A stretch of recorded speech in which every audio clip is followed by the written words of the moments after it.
ନାଇଁ ଦେଖନ୍ତୁ ଏଠି ନୂଆ ପ୍ରାକୃତିକ ବିପର୍ଯ୍ୟୟ ସୃଷ୍ଟି ହେଉଛି।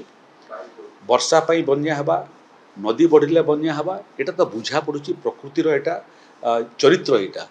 କିନ୍ତୁ ବହୁ ସମୟରେ ସହରାଞ୍ଚଳରେ ଆଜିକାଲି ରାସ୍ତାଘାଟ ନାଳି ନର୍ଦ୍ଦମା ଏନକ୍ରୋଚ୍ ହେବାର ଫଳରେ ସହର ଭିତରେ ମଧ୍ୟ ପାଣି ଡିସଚାର୍ଜ କରିବାର ପ୍ରକ୍ରିୟା ମଧ୍ୟ ବ୍ୟାପକ ଭାବରେ ପ୍ରଭାବିତ ହେଉଛି। ସେ କ୍ରମରେ ଭୁବନେଶ୍ୱରରେ ଆମେ ନିଜେ ଦେଖୁଛୁ, ଏଠି କଟକରେ ଆମେ ଦେଖୁଛୁ, ସମ୍ବଲପୁରରେ ଦେଖୁଛୁ, ରାଉରକେଲାରେ ଦେଖୁଛୁ ଓ ବଡ଼ ବଡ଼ ସହରରେ ଛୋଟ ଛୋଟ ସହରରେ ଯେଉଁଟା ଆମେ କହୁଛୁ ଅର୍ବାନ୍ ଫ୍ଲଡ଼ିଂକୁ ସାମ୍ନା କରିବା ପାଇଁ ଅତୀତରେ କେବେ କୌଣସି ଯୋଜନା ହେଇନଥିଲା। ଅଳ୍ପ ଦିନ ତଳେ ମୁଁ ନଗର ଉନ୍ନୟନ ବିଭାଗର ଅଧିକାରୀମାନଙ୍କ ସାଙ୍ଗରେ, ଜଳସମ୍ପଦ ବିଭାଗର ଅଧିକାରୀମାନଙ୍କ ସାଙ୍ଗେ, ରାଜସ୍ୱ ବିଭାଗର ଅଧିକାରୀମାନଙ୍କ ସାଙ୍ଗରେ ଏବଂ ଡେଭଲପମେଣ୍ଟ ଅଥରିଟିର ଅଧିକାରୀମାନଙ୍କ ସାଙ୍ଗେ କଥାବାର୍ତ୍ତା କରିଥିଲି। ରାଜସ୍ୱ ଏବଂ ବିପର୍ଯ୍ୟୟ ପରିଚାଳନା ବିଭାଗ ତରଫରୁ ମଧ୍ୟ ବନ୍ୟା ନିୟନ୍ତ୍ରଣ କରିବା ପାଇଁ ଆମ ପାଖରେ ଯେଉଁ ବଜେଟ୍ ଅଛି, ସେ ବଜେଟ୍ରେ ଅର୍ବାନ୍ ଫ୍ଲଡ଼ିଂକୁ ସାମ୍ନା କରିବା ପାଇଁ ଏବଂ ରୋକିବା ପାଇଁ ଅର୍ଥ ମଞ୍ଜୁର କରିବା ପାଇଁ ସେମାନଙ୍କୁ ମୁଁ ପରାମର୍ଶ ଦେଇଛି। ଇଏ ଚଳିତ ଆର୍ଥିକ ବର୍ଷ 10ଟା ସହରରେ ଆମେ ଅର୍ବାନ୍ ଫ୍ଲଡ଼ିଂକୁ ରୋକିବା ପାଇଁ ଅର୍ଥ ମଞ୍ଜୁର କରିବା ପାଇଁ ନିଷ୍ପତ୍ତି କରିଛୁ। କିନ୍ତୁ କଥା ହେଉଛି ଯେ ପଇସା ଖର୍ଚ୍ଚ ସେତେବେଳେ ହେବ ଯେତେବେଳେ ଗୋଟେ ଡ୍ରେନେଜ୍ ପ୍ଲାନ୍ଟା ପ୍ରସ୍ତୁତ ହୋଇପାରିବ। ଏପଟେ ସେପଟେ ଖର୍ଚ୍ଚା କଲେ ଅର୍ବାନ୍ ଫ୍ଲଡ଼ିଂର ସମସ୍ୟାର ସମାଧାନ ହେବ ନାହିଁ। ଭୁବନେଶ୍ୱର ସହର ପାଇଁ IIT ରୁର୍କିକୁ ଦାୟିତ୍ୱ ଦିଆହେଇଛି। ସେମାନେ ପ୍ରଥମ ପର୍ଯ୍ୟାୟ, ଦ୍ୱିତୀୟ ପର୍ଯ୍ୟାୟ ଡିଟେଲ୍ ପ୍ରୋଜେକ୍ଟ ରିପୋର୍ଟ ଦେଇସାରିଲେଣି। ଆମେ ମଧ୍ୟ ପଇସା BMCକୁ ଦେଇସାରିଲୁଣି। ଏନର୍ଜି ଡିପାର୍ଟମେଣ୍ଟକୁ ମଧ୍ୟ ଆମେ 1200 କୋଟି ଟଙ୍କା ଦେଇଛୁ।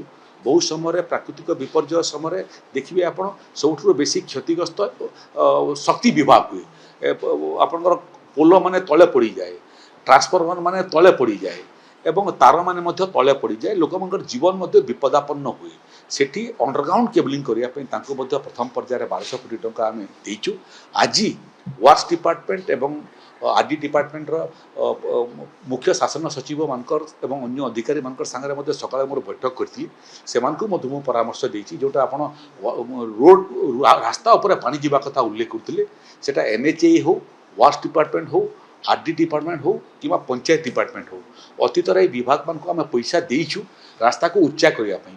ଆଜି ମଧ୍ୟ ସେମାନଙ୍କୁ ମୁଁ ପରାମର୍ଶ ଦେଇଛି ଯେ କୌଣସି ଜାଗାରେ ଯଦି କମ୍ ବର୍ଷାରେ ପାଣି ଉପରେ ରାସ୍ତା ଉପରେ ପାଣି ଯାଉଥିବ, ସେ ରାସ୍ତାକୁ ଉଠେଇବା ପାଇଁ, ଉଚ୍ଚା କରିବା ପାଇଁ ଯଦି ଆବଶ୍ୟକ ସେମାନେ ଏଷ୍ଟିମେଟ୍ କରିକି ଆମକୁ ଦେବେ, ସେମାନଙ୍କୁ ମଧ୍ୟ ଆମେ ଧନରାଶି ଦେବୁ ରାସ୍ତାର ଉଚ୍ଚତା ବଢ଼ିବା ପାଇଁ। ଶେଷ ଇମ୍ପୋର୍ଟାଣ୍ଟ କଥା ହେଲା, ଆମେ ସବୁ ଜିଲ୍ଲାପାଳମାନଙ୍କୁ ପରାମର୍ଶ ଦେଇଛୁ ଯେ ଏଇ ଯେଉଁ ଭଳିଆ ବାରମ୍ବାର ଯେଉଁ ପରିସ୍ଥିତି ହେଉଛି, ସେ ପରିସ୍ଥିତି ଭିତରେ ରିପୋର୍ଟ ମାଗିଛୁ ଆମେ ଯେ କେଉଁ ସ୍କୁଲ ଭିତରେ ପାଣି ପଶୁଛି କି। ସ୍କୁଲ ଛୁଆ ସେମାନେ ସବୁଠାରୁ ବେଶୀ ଭଲ୍ନରେବୁଲ୍ ଏବଂ ସେମାନେ ଦେଶର ଭବିଷ୍ୟତ।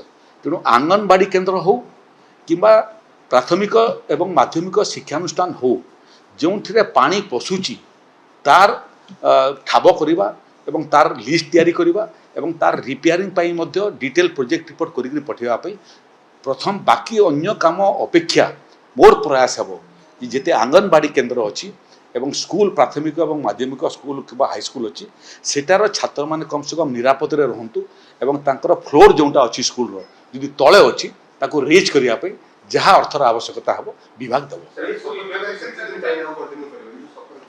କାଲି ରାତି ପର୍ଯ୍ୟନ୍ତ, କାଲି ରାତି ପରେ ବର୍ଷା ମୋଟାମୋଟି ତାର ସମ୍ଭାବନା ବହୁତ କମ୍ ଅଛି। କାଲି ରାତିରୁ କମିବାଟା ଆରମ୍ଭ ହେବ।